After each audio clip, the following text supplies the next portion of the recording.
নমস্কার বন্ধুরা, তোমরা কেমন আছো? নিশ্চয়ই ভালো আছো, আমিও ভালো আছি। আজকে আর একটা নতুন ভিডিও নিয়ে চলে এসেছি। তো ভিডিওটা হচ্ছে প্রফেশনাল যারা সাউন্ড সিস্টেম নিয়ে কাজ করেন তাদের জন্যে। অর্থাৎ এটা একটা 5 channel audio splitter circuit diagram. ঠিক আছে? তো সার্কিটটা খুবই ইজি। 3টে মাত্র অপারেশনাল অ্যাম্প্লিফায়ার ইউজ করে এই সার্কিটটা বানানো যায়।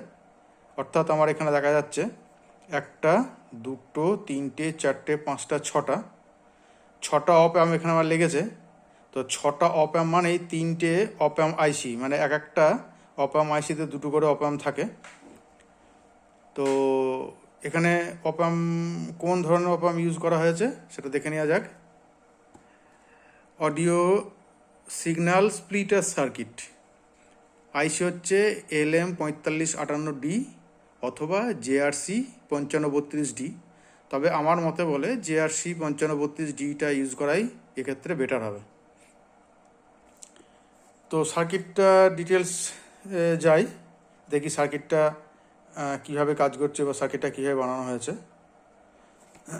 তো সার্কিটটা আমার খাতাটা এইভাবে ধরলে মনে হয় ভালো হয়, তাহলে ভালো বোঝা যাবে।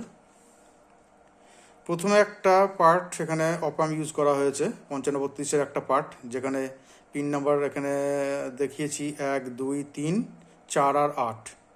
অর্থাৎ 1 নম্বর আউটপুট, 2 নম্বর হচ্ছে ইনভার্টিং ইনপুট, 3 নম্বর নন ইনভার্টিং ইনপুট, 4 নম্বর নেগেটিভ 15 ভোল্ট সাপ্লাই, 8 নম্বর পজিটিভ 15 ভোল্ট সাপ্লাই। এখানে ডুয়েল সাপ্লাই ইউজ করা হয়েছে, অর্থাৎ যেটাকে বলে double rail supply, plus minus এবং গ্রাউন্ড। তো এখানে এইটা আমি ইচ্ছা করলে এই পার্টটা আমি সেকেন্ড আর একটা পার্ট যেটা থাকছে এখানে যেমন দেখা যায় সেটা 1, 2, 3 একটা পার্ট, আর এখানে একটা হচ্ছে 5, 6, 7 একটা পার্ট। তো আমি 1, 2, 3 এই পার্টটাকে ইউজ করেছি। এই পার্টটা দিয়ে যারা স্টিরিও করবেন তাদের ক্ষেত্রে এই পার্টটা কাজে লেগে যাবে। নচেত এই পার্টটা আমি এই 1 নম্বর যে চ্যানেলটা বানানো হয়েছে এই পার্টটা 1 নম্বর চ্যানেলটাকে বানাতে পারবো। আর বাকি দুটো এরকম অপ অ্যাম্প দিয়ে এই 2, 3, 4, 5 এই বাকি 4টে চ্যানেল বানিয়ে নিতে পারবো। অর্থাৎ 3খানা আমার dual channel dual operational amplifier IC হলেই আমার টোটালটা একটা চ্যানেল কাজ হয়ে যাবে। যারা মোনো করবেন তাদের ক্ষেত্রে একটা, যারা স্টিরিও করতে চাইবেন তাদের ক্ষেত্রে মোট এরকম 2খানা সার্কিট বানালেই হয়ে যাবে। 2খানা সার্কিট মানে 3টে 6টা আইসি। তো দেখা যাক আইসি সার্কিট ডিটেলসে। প্রথমে অডিও ইনপুট হচ্ছে 47কে একটা ভলিউম কন্ট্রোলের মাধ্যম দিয়ে বা টিসি, এটাকে মাস্টার ভলিউম আমরা বলতে পারি। এবং সিগন্যাল, তারপরে সিগন্যালটি ইনপুট হচ্ছে 1কে একটা রেজিস্ট্যান্সের মাধ্যম দিয়ে, এবং 4.7 MFD একটা 50 ভোল্ট কন্ডেন্সার মাধ্যম দিয়ে আইসির 2 নম্বর ইনভার্টিং ইনপুটে সিগন্যাল উপস্থিত হচ্ছে, যেখানে একটা 470 PF পর্যন্ত, অর্থাৎ আমি এখানে 100 PF দেখিয়েছি, এটা 470 PF পর্যন্ত এখানে দেওয়া যায়। 470, 330, 220, 100 PF দিয়ে এখানে সিগন্যালটা গ্রাউন্ড করা হয়েছে, এটা নয়েজ ক্যান্সেল করার জন্যে। এর 2 নম্বর পিন থেকে একটা 10K রেজিস্ট্যান্স এবং 220K টিসি মাধ্যম দিয়ে এর 1 নম্বর পিনে ফিডব্যাক দেওয়া হয়েছে। এইটা দেওয়ার কারণ হচ্ছে এটা গেন সেট আপের জন্যে। অর্থাৎ কোনো সময় যদি আমার এই সিগন্যাল সোর্স অত্যাধিক লো হয়, এই গেন কন্ট্রোলটাকে মানে 220K টিসিটাকে আমি কন্ট্রোল করে গেন হাই এবং লো করে নিতে পারবো। ঠিক আছে? এখানে যেমন ভলিউম কন্ট্রোল রয়েছি, ভলিউম কন্ট্রোলের কাজ হচ্ছে মূলত সিগন্যাল স্ট্রেংথ কমানো, আর গেন কন্ট্রোলের কাজ হচ্ছে সিগন্যাল স্ট্রেংথ বাড়ানো। ঠিক আছে?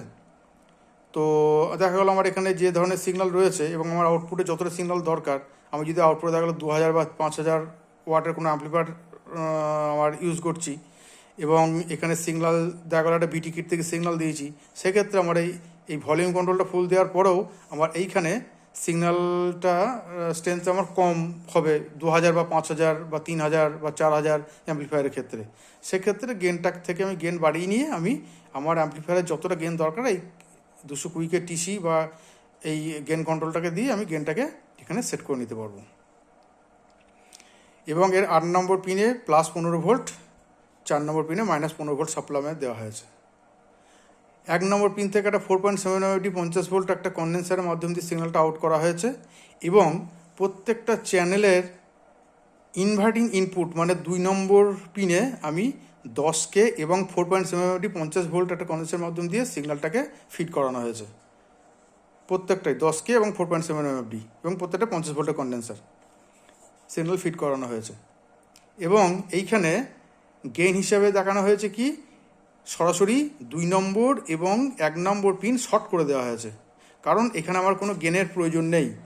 এখানে আমার দরকার বাফার হিসাবে এটাকে কাজ করানো হয়েছে, বাফার অ্যাম্পলিফায়ার। ঠিক আছে, ঠিক এটা হচ্ছে অডিও অ্যাম্পলিফায়ার, অডিও আউটপুট 1 ক্ষেত্রেও যা, 2-এর ক্ষেত্রে অডিও আউটপুট 2-এর ক্ষেত্রেও তাই, 3-এর ক্ষেত্রেও তাই, 4-এর ক্ষেত্রেও তাই, 5-এর ক্ষেত্রেও তাই। ঠিক আছে, এখানে প্রত্যেকেরই 2 নম্বর পিনে সিগন্যাল আমি এখানে ফিড করিয়েছি 10K এবং 4.7 এমএফডি 50 ভোল্ট একটা কন্ডেন্সারের মাধ্যম দিয়ে, এবং প্রত্যেকের 2 নম্বর পিন এবং 1 নম্বর পিন শর্ট দেখিয়েছি। যদি আমি কেউ একখানা এইরকম একখানা সার্কিট বানাতে যাই তাহলে সেক্ষেত্রে আমার এইটা 1 2 3 8 আর 4 আর এখানে হবে আমার 5 6 7, ঠিক অনুরূপভাবে এগুলো ওই রকম হবে। কিন্তু আমি এখানে যেহেতু স্টিরিও মানে এটা একটা চ্যানেল দেখিয়েছি সেই জন্য প্রত্যেকেরই আমি 1 2 3 1 2 3 1 2 3 করে লেগ টেবিল দেখিয়েছি। এবং আর একটা এটা যদি লেফট ধরি রাইট চ্যানেল যেটা হবে তার 5 6 7 পিনগুলো কাজ লাগানো হবে, প্রত্যেকটা এসে আর একটা পার্ট করে রাইট চ্যানেলে কাজ লাগানো হবে। ঠিক আছে, এর আউটপুটে কী আছে, এর আউটপুটে 1K একটা রেজিস্ট্যান্স আছে এবং 4.7 এমএফডি একটা কন্ডেন্সারের মাধ্যম দিয়ে 47K একটা ভলিউম কন্ট্রোলে 1 নম্বর পিনে সিগন্যালটাকে দেওয়া হয়েছে। প্রত্যেকের ক্ষেত্রেই তাই করা হয়েছে। ঠিক আছে, এবং এর মিডিল পয়েন্ট অর্থাৎ 2 নম্বর পয়েন্ট থেকে সিগন্যালটা আউটপুট হবে, যে অ্যাম্পলিফায়ারে যাবে সেই তার ইনপুটে চলে যাবে এখান থেকে। প্রত্যেকের ক্ষেত্রে 4.47K টিসির মাধ্যম দিয়ে বা ভিসির মাধ্যম দিয়ে যাই বলি না কেন। ঠিক আছে, তো এখানে এটা কেন করা হয়েছে, কারণ দেখা যাচ্ছে যে আমি এইটা হচ্ছে আমার মনিটরে দেওয়া হয়েছে, মনিটরে আমার ভলিউমটা কম দরকার। ঠিক আছে, আর এইটা আমার দেওয়া রয়েছে দেখা গেলো দূরে কোথাও, সেক্ষেত্রে আমার গেনটা ভলিউমটা বেশি দরকার। তো এই ভলিউমগুলোর মাধ্যম দিয়ে আমি এক একটা অ্যাম্পলিফায়ারের সিগন্যাল কতটা আমার দরকার সেটা আমি সেটা করে নিতে পারবো। কাছের সেট যেটা রয়েছে কাছে অর্থাৎ বক্স যেটা রয়েছে, সে মনিটর বক্স হোক বা কাছে যে কোনো প্রোগ্রাম হচ্ছে বা কোনো পুজো প্যান্ডেলে বাজছে সেটা কাছে যেটা সেটা কম হবে, যেটা দূরে বাজছে সেটা বেশি হবে। তো এইখান দিয়ে আমি টোটালটা সেট করে নিতে পারবো। সার্কিটটা এমন কিছুই না, এখানে একটা বুস্টার সার্কিট বানানো হয়েছে একটা অপাম দিয়ে, আর বাকি 5খানা অপাম দিয়ে এখানে বাফারিং করে এখানে আউটপুট দেওয়া হচ্ছে 5টা চ্যানেলের জন্য।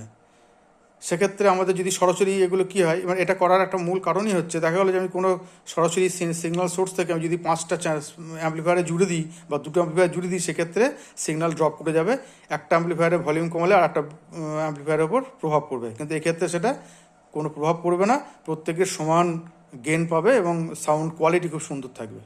সেই কারণে এই স্প্লিট সার্কিট প্রয়োজন পড়ে যারা প্রফেশনালি সাউন্ড নিয়ে কাজ করেন, অর্থাৎ যারা সাউন্ড ভাড়া খাটান, বড় বড় প্রোগ্রাম করেন, একসঙ্গে দেখা গেলো যে প্রচুর বক্স বা ড্রাইভার ইউনিট বাজানো হচ্ছে, সেখানে 8টা 10টা করে অ্যাম্পলিফায়ার লাগছে, তখন এই ধরনের সার্কিট প্রয়োজন পড়ে।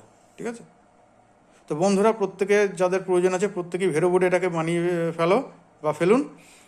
খুব ইজি সার্কিট, এমন বিশেষ কিছু কম্পোনেন্ট নেই। আর এখানে সাপ্লাইটা দেওয়া হয়েছে +- 15 ভোল্ট এবং তার সঙ্গে গ্রাউন্ড।